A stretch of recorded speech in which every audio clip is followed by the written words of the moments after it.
నమస్తే, welcome to Suman TV. నేను మీ సాయి. ప్రస్తుత పరిస్థితుల్లో చాలా మంది క్రెడిట్ కార్డులను తీసుకొని వాటి కట్టలేక అనేక రకాల ఇబ్బందులతో ఆత్మహత్యలు చేసుకుంటున్నటువంటి ఘటనలు కూడా మనం చూస్తున్నాం. అసలు క్రెడిట్ కార్డు ఊబిలోకి చిక్కుకుపోయినటువంటి వ్యక్తి దాని నుంచి బయటకు వచ్చేటువంటి ఆప్షన్ ఏమైనా ఉందా? దీనికి సంబంధించి మనం మాట్లాడదాం. మనతో పాటు హైకోర్టు అడ్వకేట్ పూజారి నాగేశ్వరరావు గారు ఉన్నారు. వారితో మాట్లాడదాం. సార్ నమస్తే. క్రెడిట్ కార్డు తీసుకొని చాలామంది తెలుసో తెలియకో లేకుంటే వాళ్ళు కాల్స్ చేసి అంటగడితేనో ఏ రకంగానే కానీ ఆ ఊబిలో చిక్కుకుంటున్నారు చాలామంది. దాన్ని కట్టలేక చాలామంది ఇబ్బంది పడుతూ కొంతమంది ఆత్మహత్య చేసుకునే కేసులు కూడా చూసాం. క్రెడిట్ కార్డ్ వాడి కట్టలేనటువంటి పరిస్థితుల్లో ఉన్నటువంటి వ్యక్తిని తప్పించుకునే మార్గం ఏమైనా ఉందా? ఇప్పుడు నేను అందరికీ చాలా స్పష్టంగా ఏం చెప్తున్నా ఏంటంటే క్రెడిట్ కార్డు వాడి లేకపోతే పర్సనల్ లోన్లు తీసుకొని తప్పించుకోవడం అనడం కాదు. దాన్ని మనం తప్పించుకోవడం అంటే జనాలకు రాంగ్వే వెళ్తుంది. అంటే ఆల్టర్నేటివ్ సోర్స్ ఆల్టర్నేటివ్ సోర్స్ ఏముంటుంది అంటే ఏ కారణం చేతనైనా మనం క్రెడిట్ కార్డులు కానీ పర్సనల్ లోన్ కానీ కట్టలేని పరిస్థితి ఉన్నప్పుడు ఓకే, ఎన్నో సందర్భాలు చెప్పిన ఏంటంటే ఏ వ్యక్తి కూడా కట్టద్దు అనుకోడు. ఎప్పుడు లోన్ ఏ లోను కానీ ఏ క్రెడిట్ కార్డు కానీ కట్టద్దు అనుకోడు.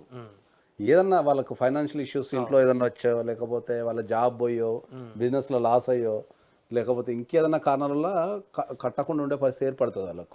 ఏర్పడ్డప్పుడు ఏంటంటే ఈ రికవరీ ఏజెంట్స్ ఎవరైతే ఉన్నారో ఈ లోన్ రికవరీ చేసే వాళ్ళు ఎవరైతే ఉన్నారో క్రెడిట్ కార్డులు కానీ లోన్ కానీ వీళ్ళు బాధ్యతారహితంగా ప్రవర్తిస్తూ వాళ్ళ ఇంట్లోకి వెళ్ళి వాళ్ళకి దౌర్జన్యం చేయడము, వాళ్ళ ఇంట్లో కూర్చోవడము, రాత్రి పాలనక ఇంట్లో వాళ్ళని ఇబ్బంది పెట్టడము, ఆడపిల్లలు ఉంటే సతాయించడము.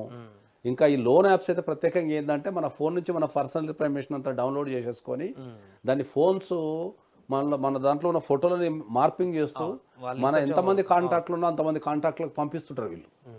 తర్వాత సోషల్ మీడియాలో పెడుతుంటారు. సోషల్ మీడియాలో వీళ్ళ పోస్ట్ చేస్తుంటారు, పలానోడు లోన్ తీసుకున్నాడు ఎగ్గొట్టినని. వీటన్నిటి వల్ల ఏంటంటే ఆ మనిషి భరించలేక వాళ్ళకు కట్టగలిగే గ్యాప్ కూడా ఇవ్వకుండా 1 నెల 2 నెలలో 3 నెలల తర్వాత కడతాం సార్ అంటే దాన్ని రీషెడ్యూల్ చేయరు వీళ్ళు. ఓకే, దాన్ని రీషెడ్యూల్ చేయరు, లేకపోతే కడతాం టైం ఇవ్వండి టైం కూడా ఇవ్వరు. సో బ్యాంక్స్ ఎప్పుడు ప్రత్యక్షంగా పాల్గొనకుండా ఏం చేస్తాయంటే రికవరీ ఏజెంట్లను పెట్టి వాళ్ళ ద్వారా వసూలు చేస్తుంటాయి.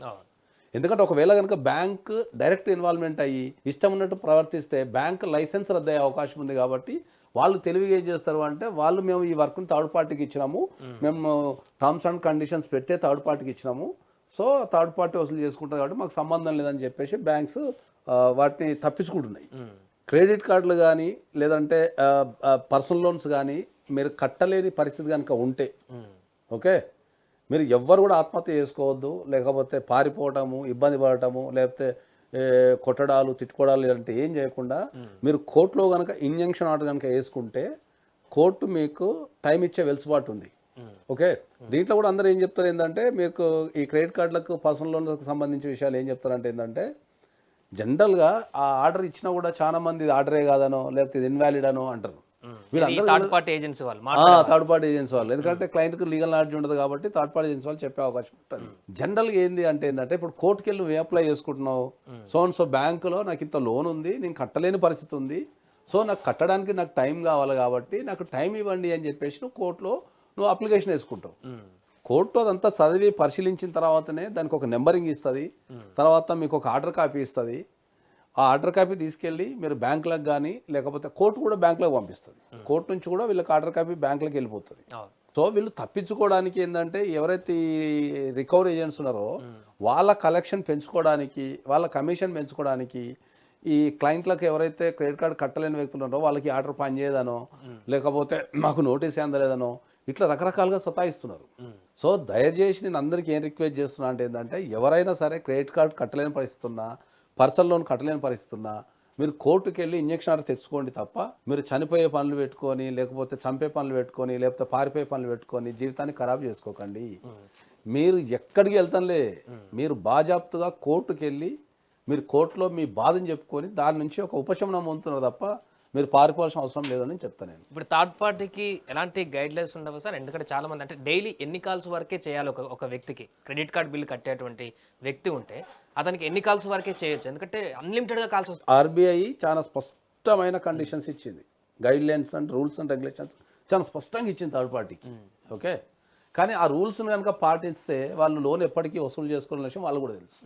ఎందుకంటే పర్టికులర్ టైంలోనే ఒక పర్టికులర్ టైంలో ఇంటికి వెళ్ళాలా, ఆ ఇంటికి వెళ్ళే ముందు ఇన్ఫర్మేషన్ ఇవ్వాలా, ఇన్ఫర్మేషన్ ఇచ్చి వాళ్ళని రిక్వెస్ట్ చేసుకోవాలా, అంటే వాళ్ళకి ఇన్ఫర్మేషన్ ఇవ్వాలి అంతే. సార్ మీరు లోన్ పెండింగ్ ఉంది సార్ మీరు లోన్ కట్టండి అని చెప్పి ఇన్ఫర్మేషన్ ఇచ్చి వెళ్ళిపోవాలా తప్ప అక్కడనే కూర్చుంటా అని అనుడు తిట్టుడు కొట్టుడు అన్ని చేయొద్దు ఎప్పుడు. అది కాదు, ఇంకా చాలా మంది కాల్స్లలో కాల్స్ కూడా అంతే. మిత్రులు కూడా చెప్పింది ఏంటంటే చాలా మంది అవును. మీ మీద కేసు పెడతాం, చాలా లీగల్ గా చాలా సఫర్ అవుతారు, మీరు ఇబ్బంది పడతారని బెదిరించినట్టుగా కాల్స్ చేశారంట చాలా మంది. ఇప్పుడు వాళ్ళు కేసు పెట్టుకోగా ఎవరు వద్దన్నారు? దాన్ని బెదిరించడం ఎందుకు? ఆ పరిస్థితుల్లో చాలా మంది ఇప్పుడు కేసు పెట్టుకోగా ఎవరు వద్దన్నారు? దాన్ని బెదిరించడం ఇబ్బంది పడుతూ మానసిక ఇబ్బంది పడుతూ ఆత్మహత్యలకు వెళ్ళేటువంటి అదే పరిస్థితి అంటున్నా సెన్సిటివ్ ఉన్న సార్. ఆ పేపర్స్. కేసు పెట్టుకోగా వాళ్ళని ఎవరు ఆపారు? ఒక బ్యాంకు ఒక వ్యక్తికి అప్పిచ్చింది అనుకుందాం, అప్పు వసూలు చేసుకునే క్రమంలో కేసు పెట్టుకోమని చెప్పండి. ఎవరు ఆపారు వాళ్ళని? ఎవరు ఆపటం వాళ్ళని? వాళ్ళకు కేసు పెట్టుకునే వెలుసుబాటు లేదు కాబట్టి వాళ్ళు ఏం చేస్తున్నారు? ఈ దౌర్జన్యానికి పాల్పడుతున్నారు. వాళ్ళకి నిజంగా లీగల్గా వసూలు చేసుకునే అధికారమే ఉంటే వాళ్ళని కేసు పెట్టుకోమని చెప్పండి, అయిపోద్ది కదా. అలాంటి కాల్స్ వచ్చినప్పుడు ఈ బాధితులకు మీరేం చెప్తారు, ఎట్లా గైడ్ చేస్తారు? ధైర్యంగా రండి, మీరు కోర్టులో కేసు వేసుకోండి, మీకు ఇంజంక్షన్ ఆర్డర్ వస్తుంది. ఓకే, దాని నుంచి మీరు ఉపశమనం పొందొచ్చు. మీకు వెలుసుబాటు ఉన్నప్పుడు కట్టద్దని మనం ఎవరికి చెప్తాను సార్. ఎందుకంటే వ్యవస్థలు అందరం ఉంటాము, ప్రతి బ్యాంకు దగ్గర నుంచి మనం ట్రాన్సాక్షన్ చేస్తుంటాం. కాబట్టి మీరు వెలుసుబాటు తీసుకొని మీరు కొద్దిగా సంపాదించుకున్న తర్వాతనో మీకు పరిస్థితులు ఆర్థిక పరిస్థితి కుదురబడిన తర్వాత మనం కట్టమని చెప్తున్నాం తప్ప కట్టద్దని ఎవరికి చెప్తాం లేదు. మనం ఏం చేస్తున్నామంటే ఓన్లీ టైం కొంటున్నాం. కోర్టుకు వెళ్ళడం ద్వారా ఏంటంటే 1 year, 2 years, 3 years, 4 years based on the situation, based on the claims మనం టైం తీసుకుంటాం అంతే. మనం కట్టద్దు అని మనం ఎవరికి చెప్పాం.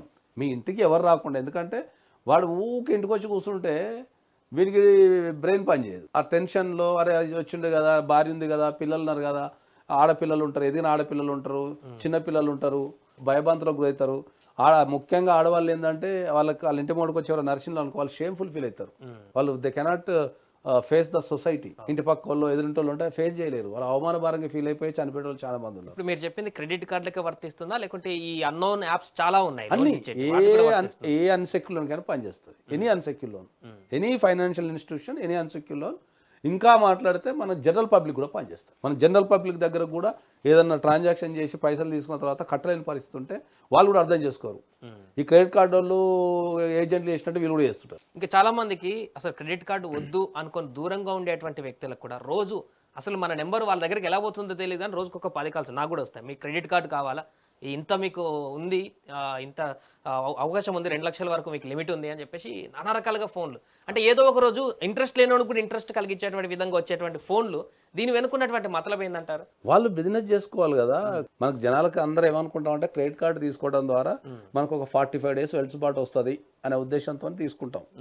ఎప్పుడు పైసలు చేతిలో ఉండకపోవచ్చు కదా, అప్పుడప్పుడు తీసుకుంటే మంచిది కదా, లేదన్నా కష్టానికి వస్తుందేమో, అది వాడుకుంటేనే కట్టడు కదా, వాడకపోతే కట్టలేం కదా అని అనుకుంటాం. కానీ క్రెడిట్ కార్డు బిజినెస్ కనుక క్యాల్కులేషన్ చేస్తే అది బయట వడ్డీ వ్యాపారుల కంటే ఘోరంగా ఉంటుంది.